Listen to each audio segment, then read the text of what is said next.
Hello, hello, hello. Welcome to another episode of Dating Dilemmas with Lamont White.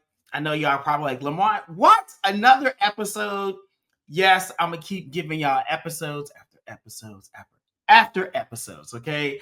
I like having these conversations with different individuals in our community that can show us all the different nooks and crannies of the experience of the LGBTQ plus community. I don't think we are all the same and we don't all have the same experiences when we're trying to find love.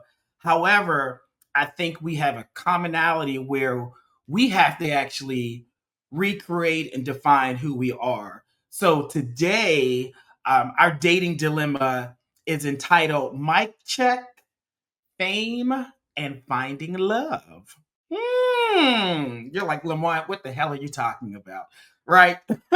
So, my guest that I have today, he's absolutely amazing. He is hyphenated after hyphenated after hyphenated, a lot of intersectionalities, which we'll get into. But I think two of the main ones that we're going to talk about is someone who experiences the trans umbrella, just identifying as trans, but also being in the music industry. When those two intersections happen, like what happens, right?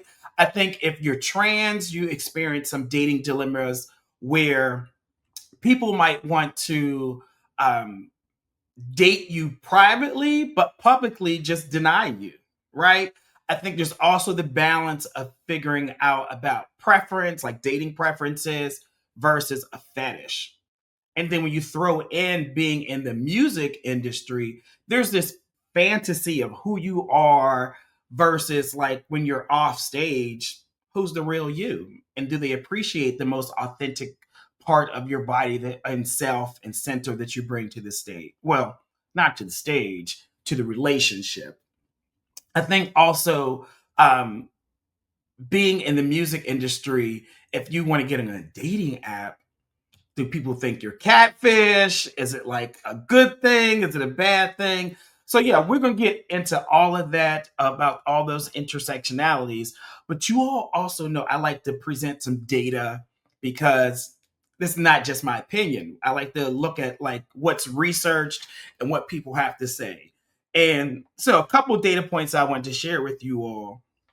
So, according to a 2023 study by the Williams Institute, which is reputable, it says that 67% of trans men have experienced rejection or ghosting after they disclose their identity.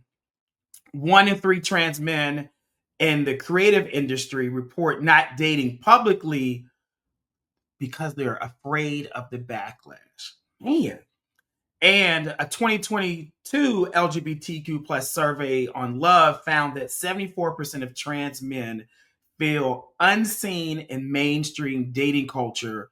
Over 80% say they rarely find partners who understand both their gender identity and the demands of their career. It just makes it much more challenging, but not impossible. It's definitely possible. So I'm going to bring to the stage my amazing guest, Zai, so that we can delve into this conversation. So in the comment section, I want y'all to say hi to Zai and give him a warm welcome, please. Hello, hello, hello. How you doing, Zai? I'm great. How are you doing? Thank you for the beautiful intro. What'd you think of the data points and the things I talked about? Yeah, I mean that sounds accurate to me. That I believe it. Yeah, it can be complicated for sure. But yeah, that makes sense to me. That sounds like you were giving amen corner behind backstage. Like, Yeah. yes. Yeah. I was like, yeah, based on me and my circles at least and what I know, that checks out for sure. Well, listen, I would tell people there definitely is still hope. And I want Absolutely. to really get into people getting to know who you are. I already have your professional bio in the description for people to learn more about your professional and your career, and even links to your different sites so they can hear your music. All of it's in the description, so you can just find all of his information there. But we want to know, like, not profession, like, who are you? Who are you? Sky? Like, tell us a little bit about your background and who you are. Yeah, I'm a native New Yorker, second generation New Yorker, actually, from Harlem. And outside of my professional career, I mostly I like to party a lot. I like to dance. I'm very extroverted. I've been blessed with a really great New York community Mhm, of queer people, Black people, brown people, mhm, artists of all kinds, and yeah, I really I'm really grateful for the people around me. I feed off people's energy a lot, and mhm. everyone around me is very bright and interesting and fun. And so, yeah, I'm into astrology and tarot. I'm into fashion. Yeah, I'm into all like a lot of the arts, basically. You're giving very New Yorker vibe over there, Zai. Thank you, thank I feel you. like, especially like Harlem, like with the Harlem Renaissance in New York, the environment, like for creative artists, that's like the perfect place to go. Like, so I'm probably sure there are plenty of places that you get to perform, get to go out to meet different people. Talk a little bit about that. Yeah, being from Harlem, I'm so proud to be from Harlem. There's so much creativity and art and just ingenuity in Harlem. I think people forget that sometimes these days, and not everyone knows about. I appreciate you bringing up the Harlem Renaissance because I feel Yeah, like when I talk to I'm old over here. Okay. no, no. But when I talk to people, sometimes a lot of times they don't know what that is. And to this day, there's so much creativity in Harlem, and I get really inspired by all of New York, especially Harlem and Brooklyn. But yeah, it's there's so much talent in this city, and I especially like people who are busing, like performing in the street, people who are doing all sorts of things. Everyone's just really good, which is kind of scary Mhm, because mhm. it's like I walk out my house and it's like, okay, that person is singing like Adele right now. At the Um, train station, and you're like, and killing it. Like, it's not yes, like it's halfway. It's like you need to be at the concert. Yeah. yes, absolutely. Or they're dancing. Or I saw a Gambian man playing the kora and singing Mhm, on the mhm. Bedford Avenue station on the L the other day, and I had to like I missed my train because I had to stop and just take it in. I was like, wow. Yeah. Um, but I love that because it really inspires me, and I need energy around me that makes me want to create more. Mhm. Even if it's in a slightly competitive way, it's like, yeah, keep it coming, keep all the talent coming, and I'll keep trying harder. Yes, like step your game up. Like, okay, I gotta do harder. Okay, okay. Absolutely. So how would you describe your type of music? Because when I listen to it, I'm like, I'm putting all these hyphens after it. Like, what? Yeah, how would you describe it? Yeah, I usually call myself a punk rapper, Mhm, primarily. But these days, I'm trying to sing more. I'm trying to get into different genres more. I love to get a bit more into Afro beats. I've dabbled a little bit, but I mhm. want to dive deeper into that. And yeah, my producer, I have multiple producers, but right now I'm mainly working with Drew Jane. He's also my drummer in my band. Okay. And he's just like a genius, and he has so much inspo from around the planet. He's like, where are we going today? Morocco. Okay. I have a sample from Yeah. Morocco. Where are we going today? India. Okay. So definitely lots of international inspiration in my music, but primarily I'd say I'm a punk rapper. Okay. Okay. And so, how did you find your love of being an artist? Like, how did you Mhm. just stumble into it? Were you pushed onto it as a kid? Like, tell us more. Yeah, I've always sang. I used to sing all the time. The second I could start talking, my parents said I just did stop singing. Mhm. But my parents are very like, be a lawyer, be a doctor, get Oh, you know. My mom's a bit more creative because she grew up in dance, going to dance school. mhm, So dance school was the only creative thing I was really kind of allowed to do growing mhm, up. But even that was like, it's just a hobby. Don't get too into it. mhm, Um, mhm, and I did musical theater in high school, and I really fell in love with it. And it wasn't until like the end of 2019, when my friend was like, "You should do music. Like you sing all the time. You mhm, rap." I used to rewrite. raps all the time. Like I rewrote Monster by Nicki, and then when I was like 13, and I felt so tough doing it, you know. Um, A Nicki and fan, people. Yes, yes. right, and so my friend was like, "You should do it for real," and I was like, "Okay." And then the pandemic hit, and it's like, "What else are we doing?" You know. Mhm. So I found my first producer, Ryan, also known as Autophonics, and I was like, "Do you want to drop an EP just for fun? Why Mhm. not? We're in lockdown, you know." Mhm. And it was kind of supposed to be a little jokey joke, but then I realized I like it more than anything else I've ever done ever. Yes. um, and since then, it's just like, okay, this is what I do. It feels more right than because I've had so many. I feel like it's very Sagittarius coded of me. I've had so many different passions and things where I'm like, I'm gonna do this, I'm gonna do that. But music is the only one where I'm like, this feels like home for real, and I don't see myself ever changing that. I love that. I love that. And I'm sure, like, in all the work that you're doing, you probably get to go to different places, get to meet a lot of interesting people, whether it's for friendship or relationships, right? So we go get into that. So, like, tell me, like, how is it meeting people? And yeah, how initially we're gonna start there. How is it meeting different people romantically? Let's go Mm. romantically.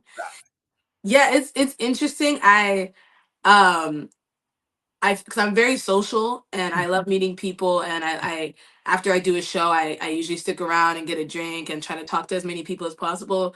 And so I meet people all, it feels like all the time, so sometimes too much of the time. Mhm. Um, but in terms of romantically, I take myself very seriously, and I've been um how do I say, like, I've been kind of treating my career as if I'm already like A-list since I was like 16, just so when I get there, I'm like, I'll be more ready. So Mhm. so oftentimes I'm like, I'm not gonna go on dating apps because would Megan the Stallion be on a dating app? What if they see her on, like, maybe she would, but I feel like I'm Yeah. like, oh, I gotta be discreet and Mhm. mysterious and all that.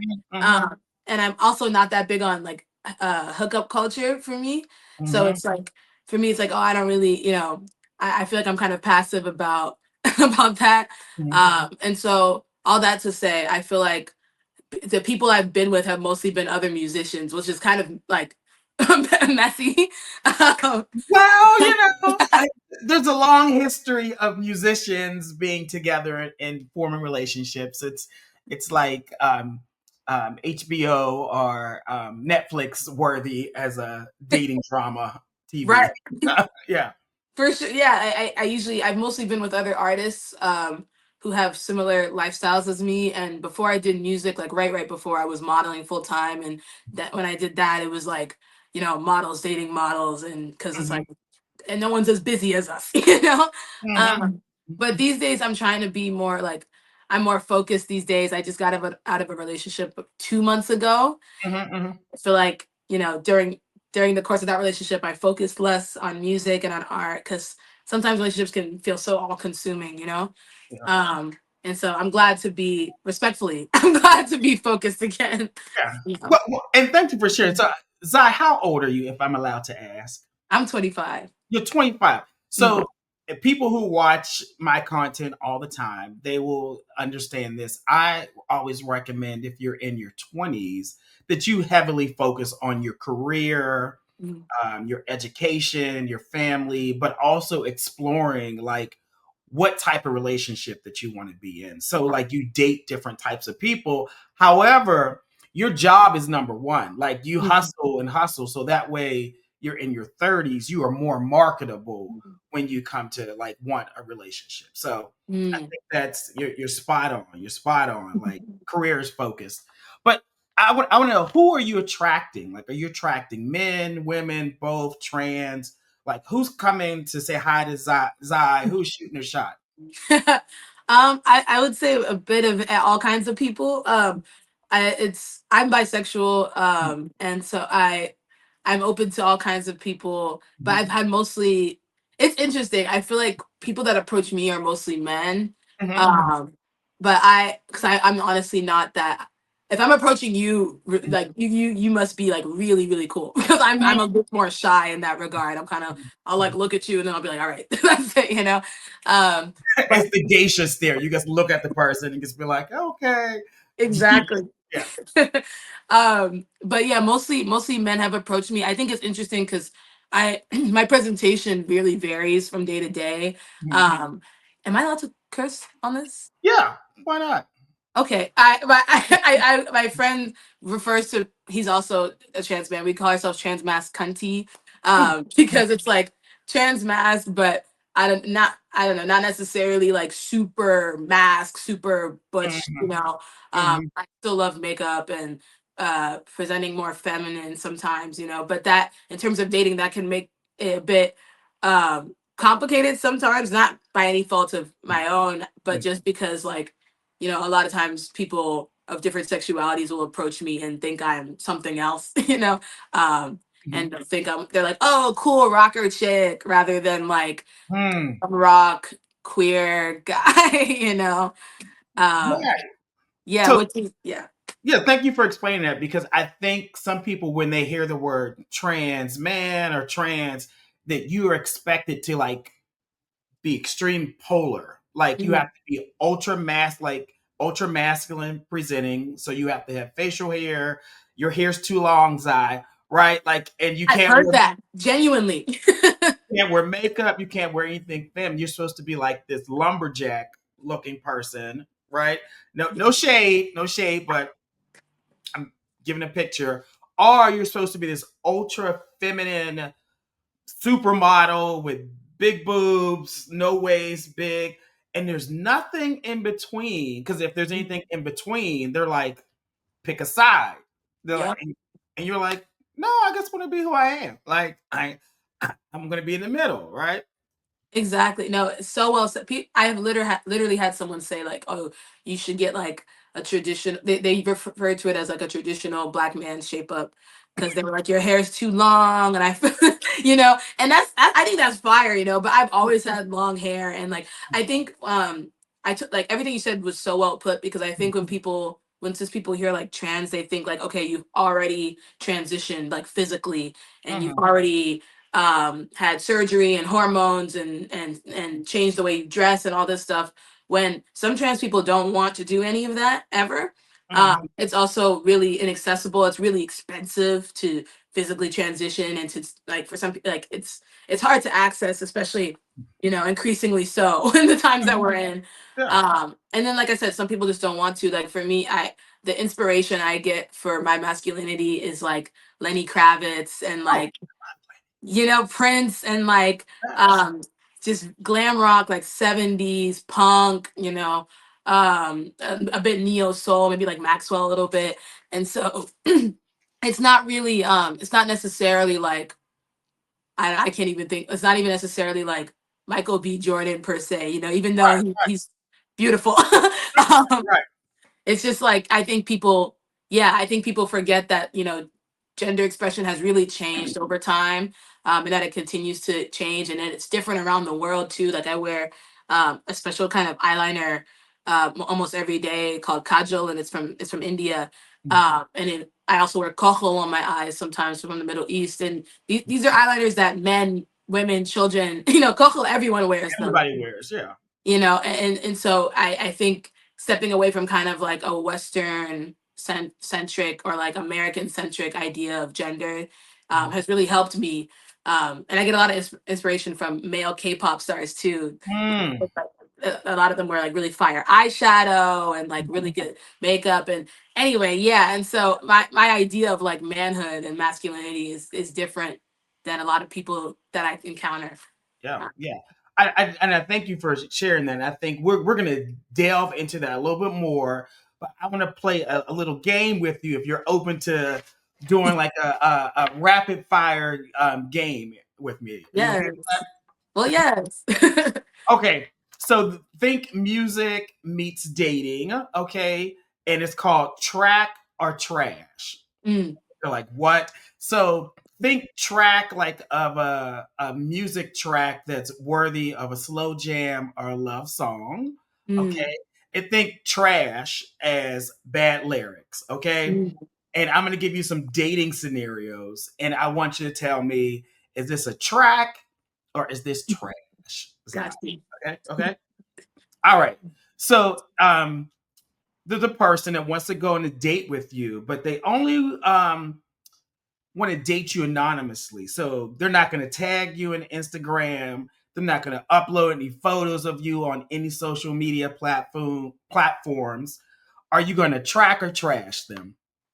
I would trash them because can I explain? Yes. Or because I'm gonna trash them because I'm not I don't need them to post me everywhere per se, but if off the rip they're like no, I'm kind of suspicious of that because it's like what's the big deal, you know? Yeah. Um but I also don't need them to necessarily post me, but why not? You know? Yeah. I, I'm the same way. Some people are like, "Oh, I don't want to post my partner on social media." Mm, My thing is, if you can post a picture of your damn dog on right. social media, you can post a picture of your man on social media. Right. I agree. I agree. That's all I'm saying. It's social media, not Right. private media. Okay. Exactly. All right. Let's see. Oh, you go on a date with somebody and they're asking more questions about your body rather than your music. Ooh. Wait, about my body, about my music. I I guess I would say trash. Okay. Um, because, but I think if they mostly asked about my music, I'd also be kind of like, like I think either way would be a bit strange to me, just Mhm. because I'm very like all right, music and everything else separate. And when people bring up music to me, I feel like my brain is like, okay, let me get let me get professional, you know. So if we're on a date, I'd be kind of like, yo, let's not talk about that too in depth. But Mhm. if you're asking a lot about my body, it's like, slow down. We just met, you know. We'll get there. We'll get there. We'll get there. So you Well, want kind of like in between, in the middle. Yeah. Yeah. yeah, like what's your favorite food? I don't know, like, Yeah. uh, What's your favorite color? Like, what do you like to do for fun? Yeah. exactly, yeah. Okay. Okay. Here's another one. They show up to every one of your performances, but will not call you their man. Oh, trash. Trash. Trash. Trash. Trash, because it's like, why? What, I just, yeah. Why this secrecy? What's going on? You know? Okay. Mm. Okay. They say they've never ever dated a trans guy before, but they Mm. want to try it. Um, excuse me. Ooh, is there like a middle like it well, actually, you know what? I was gonna say it depends, but I think at this point in my life I'd probably say trash. Just because it's hard being someone's first like Mm, anything. I feel mm, like whether it's for queer relationship first anything is just like it's hard. And I've done that a couple times. I've done that actually multiple times mhm, without realizing. And I'd have to really, really, really, really, really like them to be like, all mhm, mhm. right, you Makes know. sense. Yeah, yeah. Well, listen, thanks for playing the game. I think it was fun. Yeah.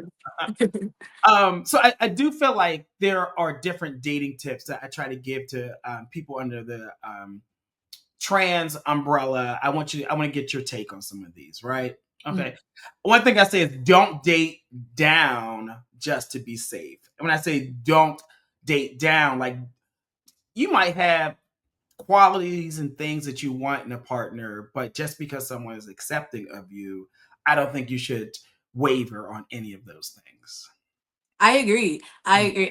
I'm a huge advocate for strong standards, Mhm, mhm, and going against in terms of like the dating pool, going against a scarcity mindset, because yeah. that really hindered me in the past where I'm like, well, who else? You know, everybody's in love or straight or something or weird, you know. But it's Mhm. like you gonna find your person, even if it just takes a little longer, and it'll be worth it. Absolutely, absolutely. Another tip is just because you're in the music industry, Mm, I feel like people are infatuated and have this fantasy of who you are. So mm, if a person has more admiration of your artistry and all that, and it's not focused on you as an authentic person outside of your music, I feel mm. like that's a red flag. I feel like they should be like, okay, that's you on stage, but when you take all that off, who the hell are you? Exactly. I fully agree. And yeah, I feel like I get very turned off by things like that very quickly, Mhm, because I grew up with a lot of like models and like people who had big platforms when I was very young, and mhm, I've seen situations like that go down where people ended up being more or less like clout chasers mhm. towards them. And so from like a very young age, I was like, oh, you know. So I'm really very paranoid towards that. Yeah. But yeah, because it's just like I don't know, like you you're dating the person, not whoever is performing, you know. Oh, absolutely, absolutely. So, how do you navigate those? Like, if someone approaches you, how do you figure out? Yes, I want to go on a date with this person. Yes, I'll give this person my telephone number. Yes, this person is authentically into you or curious about, a romantic relationship and not a friendship and not I want to, perform with you or, clout chase. Like, how do you navigate that? Um, I think taking things slow has really helped me. Mhm, Um, I feel like I've trained myself really well to not be super reactive. mhm, mhm, And so it's like if you're approaching me, I'm generally pretty open to it. Let's take it slow. Let's get some bubble tea, you know, yes, get bubble some tea. Yeah. kimchi, and take it step by step. Especially like right where I'm at right now, it's like I really my last relationship I kind of jumped into it. Just it was just so much passion and not that much like Mhm, okay, let's stop and think logistically, how is this gonna work? And so yeah, I think just taking your time is take your really time. Yeah. because it's like what are we rushing for? If we're not going anywhere, we're not going anywhere. So we I we got love that. So yeah, when I hear take your time is like trying to actual date, have conversations, see them out in public to see like this if it can evolve to anything. yes, absolutely. Yeah, because yeah, I feel like I used to just rush things, and I'm a very passionate person, and so Mhm. I'm like, oh, I'm really into whoever, and I want to hang out with them all the time and talk all the time.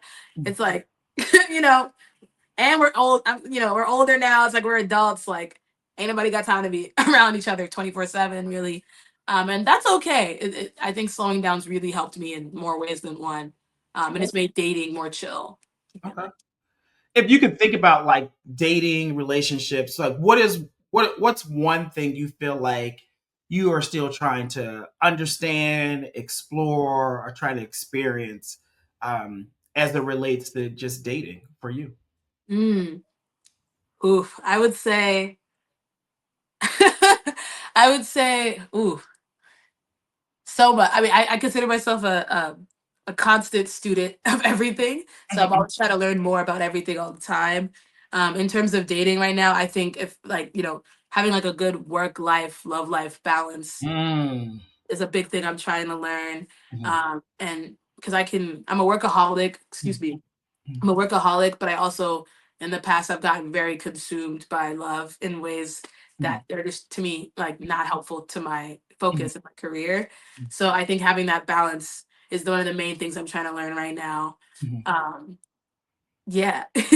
You're a Sagittarius, you said? Yes. Yeah, so and you said 25, 26. 25, yeah. 25. Yeah, so y'all might fall hard when y'all fall in love, right?